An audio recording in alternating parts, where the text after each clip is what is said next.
नमस्कार। उत्तर प्रदेश में ना इस वक्त माहौल काफी गर्म है। हजारों शिक्षक सड़कों पर हैं, नौकरी पर तलवार लटक रही है, मामला सुप्रीम कोर्ट तक पहुंच गया है और मतलब तनाव बहुत ज्यादा है।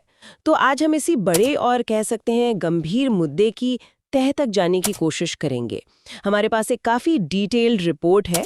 शीर्षक है शिक्षक बनाम नियम, नौकरी पर संकट। और इसमें ना इस पूरे मामले के कई ऐसे पहलू सामने रखे गए हैं जो चौंकाते भी हैं और सोचने पर मजबूर भी करते हैं। रिपोर्ट जमीनी हकीकत से लेकर वो जो कानूनी दांवपेच है और इसके पीछे क्या सवाल छिपे हो सकते हैं, मतलब हर परत को खोलती है। तो असल सवाल ये है कि आखिर ये शिक्षक, जिनमें से कई ने अपनी जिंदगी के 20-25 साल स्कूलों में दिए हैं, वो आज अचानक सड़क पर क्यों आ गए हैं? कौन सा नियम है ये जिस पर इतना बड़ा हंगामा खड़ा हो गया है? और क्या ये मामला सिर्फ नौकरी बचाने का है या फिर इसके पीछे कुछ और भी चल रहा है? चलिए इस रिपोर्ट के साथ चलते हैं और समझने की कोशिश करते हैं। शुरू करते हैं कि आखिर जमीन पर, मतलब ग्राउंड पर हो क्या रहा है। वो काफी चिंताजनक है। हाथों में बैनर है, आंखों में भविष्य को लेकर चिंता, और ये शिक्षक एक ही सवाल पूछ रहे हैं, क्या इतने सालों की हमारी सेवा का कोई मोल नहीं? रिपोर्ट एक करीब 50 साल के शिक्षक हैं, उनका जिक्र करती है। वो कहते हैं, भाई जब हमें नौकरी मिली थी तब तो ये टेट, टीचर एलिजिबिलिटी टेस्ट, ये सब था ही नहीं। हमने अपनी पूरी जवानी लगा दी इस काम में, बच्चों को पढ़ाया, स्कूल संभाला। अब इस उम्र में बुढ़ापे की दहलीज पर हमसे कहा जा रहा है एक परीक्षा पास करो वरना नौकरी से जाओ। ये कहाँ का इंसाफ है?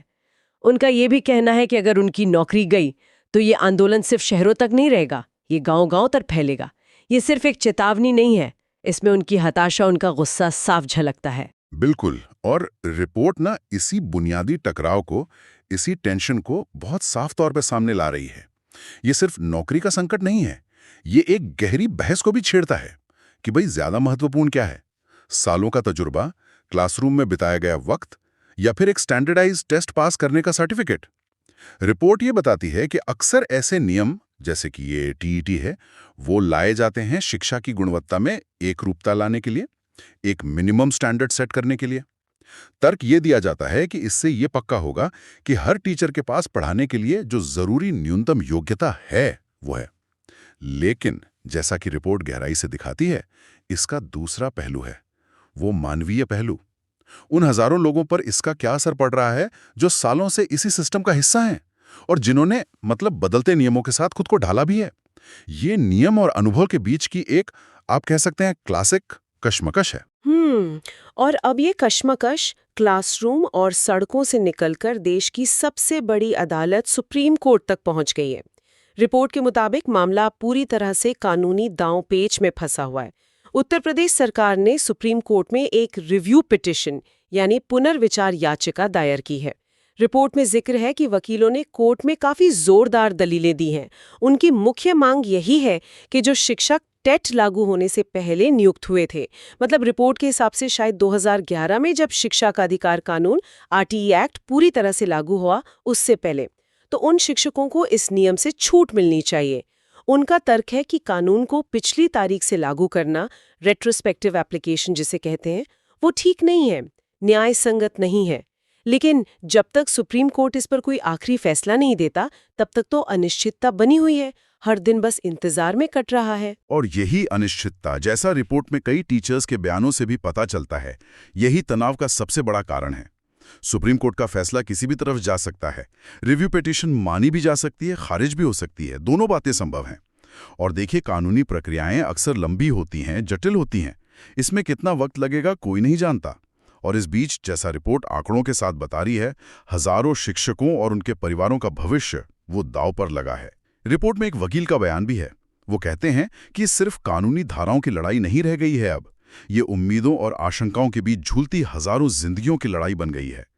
कोर्ट की हर अगली तारीख इन शिक्षकों की धड़कनें बढ़ा देती है। सही बात है, लेकिन यहाँ कहानी में एक और पेच है, एक बहुत महत्वपूर्ण मोड़ जिसे रिपोर्ट ने अनदेखा नहीं किया है, और वो है शिक्षा की गुणवत्ता का सवाल। रिपोर्ट में कुछ शिक्षा विशेषज्ञों, कुछ एकेडमिक्स की राय भी है।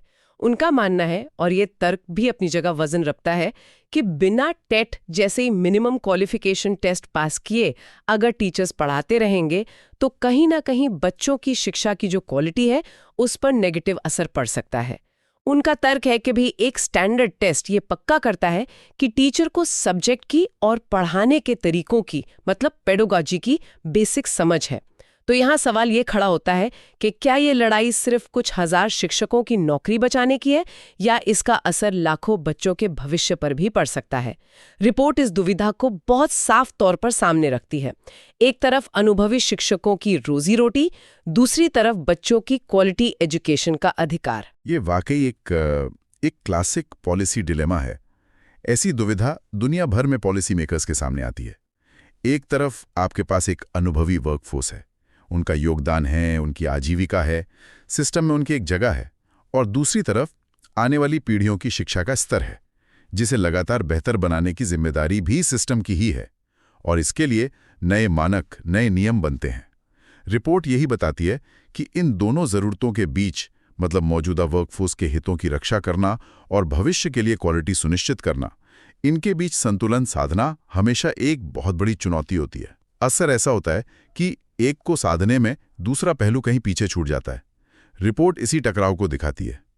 क्या अनुभवी काफी है, या परीक्षा ही आखिरी पैमाना है? और अगर दोनों जरूरी हैं, तो फिर बीच का रास्ता क्या है? और ये मामला सिर्फ नियमों, कानूनों या अकादमिक बहसों का नहीं है। इसका एक बहुत गहरा मानवीय पहलू भी है, जिसे रिपोर्ट ने कुछ व्यक्तिगत कहानियों के जरिए छूने की कोशिश की है। रिपोर्ट में एक ऐसे टीचर का जिक्र है, करीब 45 साल के हैं, पिछले 22 साल से पढ़ा रहे हैं। वो बताते हैं कि दिन में 6-7 घंटे स्कूल में पढ़ाने के बाद शाम को घर आकर अब वो टेट की तैयारी के लिए किताबें खोलकर बैठते हैं। उनकी पत्नी बताती हैं कि वो रात रात भर जाग कर पढ़ते हैं।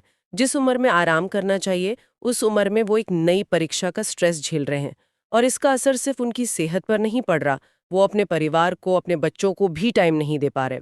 रिपोर्ट कहती है कि ये कहानी सिर्फ एक टीचर की नहीं है। ऐसे हजारों परिवार हैं जो इस अनिश्चितता और दबाव से गुजर रहे हैं, और ये पहलू इस पूरे मामले को सिर्फ एक प्रशासनिक या कानूनी मुद्दे से कहीं ज्यादा बड़ा बना देता है। आम इंसानों की जिंदगी पर सीधा और गहरा असर पड़ता है। ये आंकड़ों और फाइलों से परे की दुनिया है। ये कहानियां हमें उस मानवीय पीड़ा को, उस तनाव को, उस डर को समझने में मदद करती हैं जो अक्सर बड़ी-बड़ी बहसों, सियासी बयानबाजियों और कानूनी तर्कों के शोर में कहीं दब सा जाता है। रिपोर्ट में इन कहानियों को शामिल करना इस मुद्दे के इमोशनल और पर्सनल डायमेंशन को दिखाता है, बड़ी संवेदनशीलता से, और हमें सोचने पर मजबूर करता है कि क्या नीतियां बनाते समय इस मानवीय कीमत का अंदाजा लगाया गया था। रिपोर्ट एक कदम और आगे जाती है और इस मामले से जुड़े कुछ गहरे संदेहों और मुश्किल सवालों को भी सामने रखती है। ये सवाल शिक्षकों और कुछ जानकारों के बीच, मतलब दबी जुबान में चल रहे हैं। सवाल ये उठाया जा रहा है कि क्या ये टेट की अनिवार्यता का नियम वाकई सिर्फ और सिर्फ शिक्षा की गुणवत्ता सुधारने के लिए ही है, या फिर इसके पीछे कोई और छिपा हुआ मकसद, कोई अल्टीरियर मोटिव भी हो सकता है। रिपोर्ट में ऐसी आशंकाएं हैं, जैसे कि क्या ये सालों से काम कर रहे ज्यादा सैलरी पाने वाले पुराने टीचर्स को हटाकर उनकी जगह कम सैलरी पर नए टीचर्स की भर्ती का रास्ता खोलने की कोई सोची समझी चाल है, या फिर जैसा कुछ लोग डर भी रहे हैं, कहीं भविष्य में किसी नए भर्ती घोटाले की जमीन तैयार करने की कोशिश तो नहीं। रिपोर्ट इन सवालों का कोई जवाब नहीं देती, नहीं किसी का पक्ष लेती है, लेकिन इन संदेहों को दर्ज करके मामले की जटिलता की तरफ इशारा जरूर करती है। जब उस बदलाव की प्रक्रिया या उसके पीछे के लॉजिक को लेकर पारदर्शिता के, ट्रांसपेरेंसी की कमी महसूस होती है, तो इस तरह के संदेह और सवाल उठना बहुत स्वाभाविक है। लोग अपने भविष्य को लेकर चिंतित होते हैं और वो हर एंगल से सिचुएशन को समझने की कोशिश करते हैं। रिपोर्ट में इन सवालों का जिक्र होना ये दिखाता है कि ये मामला सिर्फ नियम और योग्यता की बहस नहीं है। इसमें भरोसे का संकट, एक ट्रस्ट डेफिसिट भी एक अहम पहलू बन गया है। हमारा काम, जैसा इस रिपोर्ट ने भी किया है, इन सभी अलग अलग नजरियों और आशंकाओं को सामने रखना है, बिना किसी एक पक्ष का समर्थन या खंडन किए। ये सवाल खुद बताते हैं कि स्थिति कितनी उलझी हुई है और इसे कितने अलग अलग तरीकों से देखा जा रहा है। रिपोर्ट के आखिरी हिस्से में भविष्य को लेकर एक गहरा डर और अनिश्चितता साफ झलकती है। बताया गया है कि सुप्रीम कोर्ट के अगले आदेश तक हर गुजरता दिन इन शिक्षकों के लिए बहुत भारी पड़ रहा है। डर इस बात का है कि अगर फैसला उनके खिलाफ आता है, मतलब अगर कोर्ट रिव्यू पिटीशन खारिज कर देता है और टेट की अनिवार्यता को बनाए रखता है, तो उन हजारों शिक्षकों की नौकरी, जिनके पास टेट सर्टिफिकेट नहीं है, वो समझिए पलक झपकते ही चली जाएगी। रिपोर्ट में एक जगह खाली होते क्लासरूम और शाम को जल्दी बुझती स्कूल की बत्तियों का जिक्र है, जो शायद इसी आने वाले संकट के डर को दिखाता है। ये वाकई एक चिंताजनक तस्वीर है जो रिपोर्ट पेश कर रही है, एक ऐसी तस्वीर जहां सालों का अनुभव शायद एक नियम के आगे छोटा पड़ जाए। हाँ, ये स्थिति बहुत साफ तौर पर दिखाती है कि कैसे एक प्रशासनिक नियम या अदालत का एक फैसला हजारों लोगों की जिंदगी, उनके रोजगार, उनके भविष्य को सीधे तौर पर प्रभावित कर सकता है। ये मामला अब सिर्फ एक एकेडमिक बहस या पॉलिसी डिस्कशन का विषय नहीं रह गया है। ये एक वास्तविक मानवीय संकट बनने की कगार पर खड़ा है। रिपोर्ट के अंत में जो खाली क्लासरूम का जिक्र है, वो सिर्फ स्कूलों के खाली होने का डर नहीं है, वो उन हजारों घरों के चूल्हों पर मंडराते संकट की ओर भी इशारा करता है। ये हमें याद दिलाता है कि नीतियां बनाते और लागू करते समय उनके मानवीय परिणामों का आकलन कितना कितना जरूरी है। तो आज हमने उत्तर प्रदेश में टेट नियम को लेकर जो ये पूरा घटनाक्रम चल रहा है उसे समझने की कोशिश की।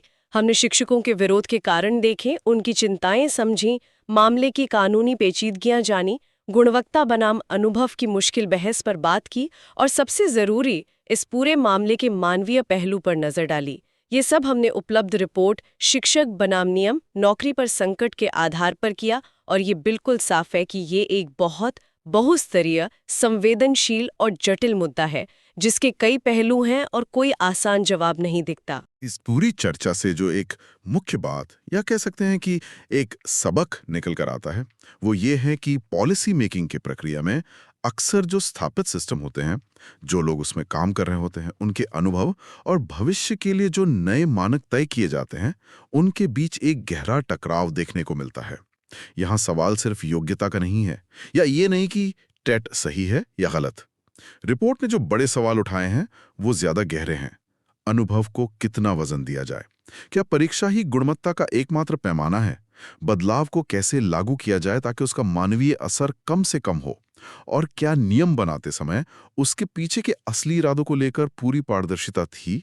ये सारे सवाल न सिर्फ इन शिक्षकों के लिए बल्कि पॉलिसी बनाने वालों के लिए, समाज के लिए और हम सब के लिए सोचने वाले हैं। मिलता है कि जब नियम और सालों का अनुभव, जब कागज पर लिखी योग्यता और क्लासरूम में बिताई जिंदगी आमने सामने खड़े हों, तो एक समाज और एक व्यवस्था के तौर पर हमारे लिए सही संतुलन खोजना कितना मुश्किल, कितना नाजुक और कितना जरूरी हो जाता है। ये एक ऐसा सवाल है जिसका जवाब शायद किसी एक फैसले में नहीं, बल्कि लगातार बातचीत और सहानुभूति में छिपा है।